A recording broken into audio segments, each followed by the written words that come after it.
How's it going, guys? Thank you for joining me for the Bulletproof back video. This is part one, where we're just going to go over assessing posture, movement, muscle activation and mobility. So in the second part we'll look at actually what exercise you can do to fix your back, but here we just need to find out the underlying causes. So there's a lot of misconceptions when it comes to back pain. The first one is if I train my core it'll fix my back. Unfortunately this isn't quite true. And it's one of the most common mistakes I see in the gym is people doing a lot of ab exercises, thinking they're building up the support for their lower back, but really there's actually a lot more going on. The second belief is that if people always have a bad back, they always will. Again, it's just another misconception, and it's built in the fact of learned helplessness. Okay, so people have had back injuries in the past, and they think that that's just going to stick with them forever. Luckily, this isn't the case. One of the current trends gone wrong is not to stretch. So there's a lot of belief, especially in the strength community, that stretching can dull and weaken our muscles, force production and that sort of thing.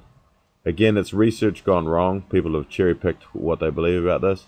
And I'm here to tell you that, yep, while there are some parts of your body you probably shouldn't be stretching or doing a lot of mobility on, you still need to be stretching. Okay, so just to begin with having a quick look at posture. So the leading cause of injury in lower back is usually asymmetry. So that basically means where something's going on one side but not the other. So for example, if I've got very strong obliques on, say, my left hand side but not on my right, that's a high cause for injury.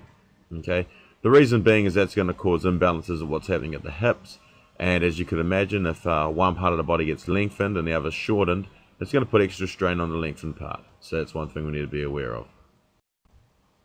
So before we do anything, the first thing I ask people to do usually is do a bit of a postural audit.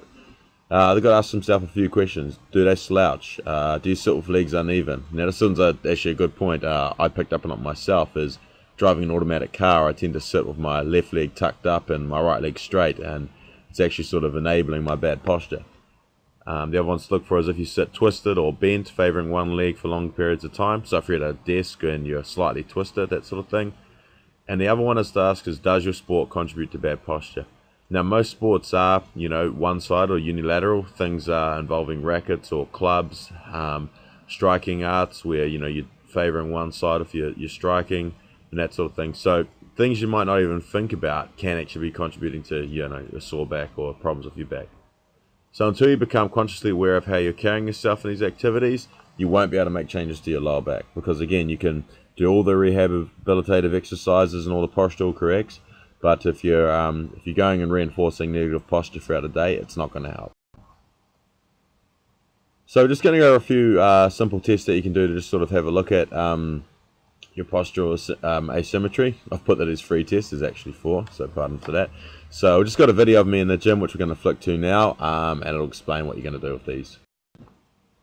For the lumbosacral test, this is just looking at the mobility of the hips in relation to the flexibility of the glutes. So what I'm going to do is I'm going to put my hand in the smaller areas back here. I'm going to bring that leg up to 90, and what I'm looking to feel is if the back flattens out. Okay. Now if I can get it to over sort of about 15 degrees angle there, and it doesn't flatten out, that's fine, that's a pass. But if they've got tight glutes, when you get the leg up there, you'll feel the pressure on your hand as their back sort of flattens out straight away. Okay. Now when we're looking for asymmetry as well, so I compare one side. So for example on this side, where it's about there before our back flattens out, and we check out the other side.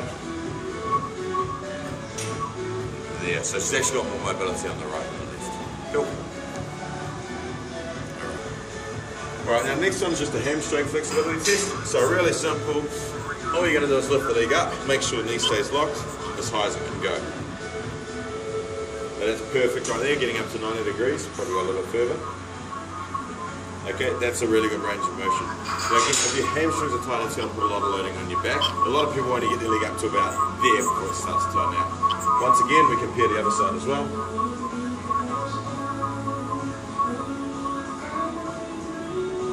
Yeah. Okay, so that's pretty even, so that's good. Alright, now the next one is just the leg over. Okay, so what I need you to do is more just put your arms out to the side of that. Okay, just going to bring your leg up again. Alright, bending at the knee. Make sure the shoulder stays down. We're just going to see how far over she can get her leg.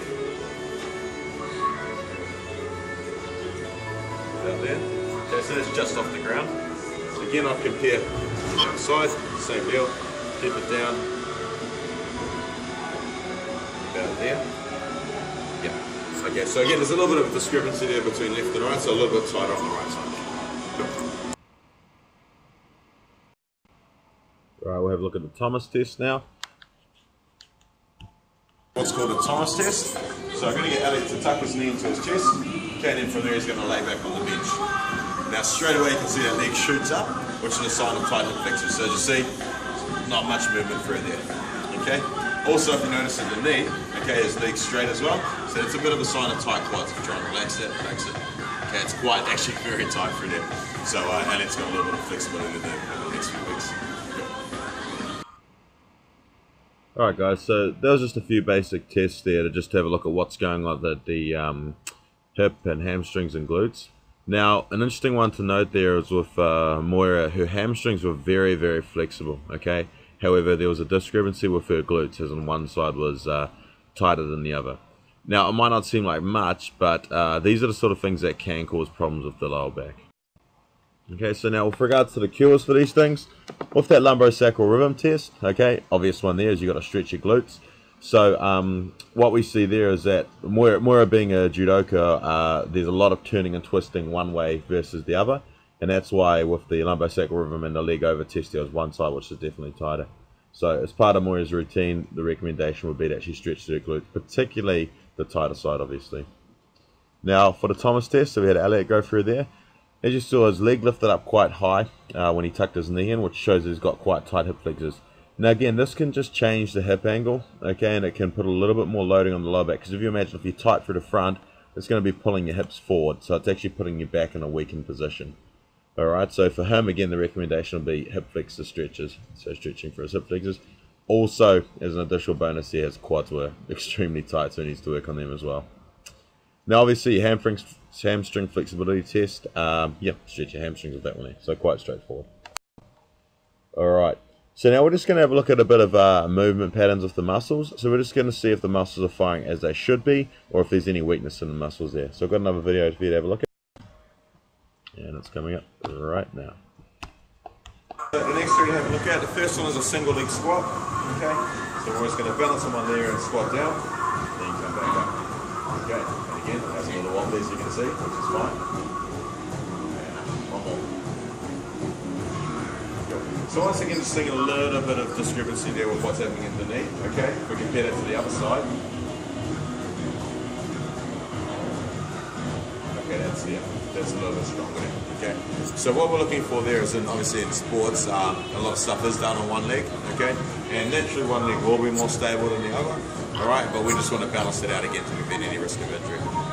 Okay, the next thing we're going to look at is the side bridge.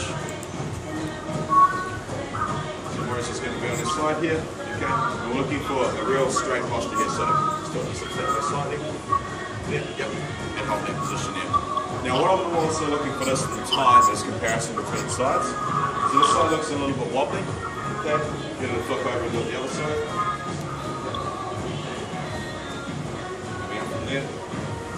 Same again, just this way a little bit. Yeah.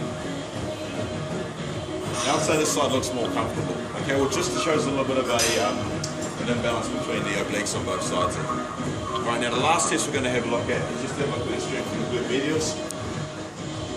So from here, I'm just going to take a leg back, alright, and I'm just going to ask you to hold it up, so hold your leg there. Cool, and now next thing I do is put pressure on it. Okay, that's not too bad. So I'm looking for like a weakness, so if I was to put pressure on it, it would just fall straight down. Okay, it shows that the glute medius aren't firing, but they are in a sense, so that's good. Again, I'll do both these things on both sides. Alright guys, so that was just a few, three very simple, again, tests you can do on yourself. Now if that's single leg squat, we're just looking at what's happening in the knee in terms of if the knee's caving in or if it's a little bit wobbly, okay? Now again, these are just signs that the glutes are a little bit weak, or the VMO, which is the inside of your quadriceps, so basically that sort of teardrop muscle by your knee there. Alright, now if the side bridging, again we're looking at strengthening the obliques. So what I often get people to do is hold one side for 30 seconds. And again, I'm looking at what's happening in terms of the movement. If they're there and are quite shaky and a bit unstable, it shows that the obliques probably aren't doing their job properly. And again, when I compare that to the opposite side, same deal, hold that for 30 seconds. If there's a big difference, then for me that's a problem that I need to address. Lastly, that glutes activation one there. Okay, so that's just looking at if the glutes are firing, and that's an important thing because the glutes, you know, they're a big stabilizer of the lower back. So if they're not firing correctly, then that's again something we need to remedy. Alright, so join me for part 2, which will be coming out very shortly, in which I'm going to show you the bulletproof back routine. This is sort of putting together all those things into a 10-minute workout slash warm-up that you can do either before training or on a daily basis to make sure that your back's strong. So for now, go home and check yourself out, get someone to help you, and run through those movements, and that'll give you the basis to know why, you know, you're probably getting lower back pain. Thanks, guys.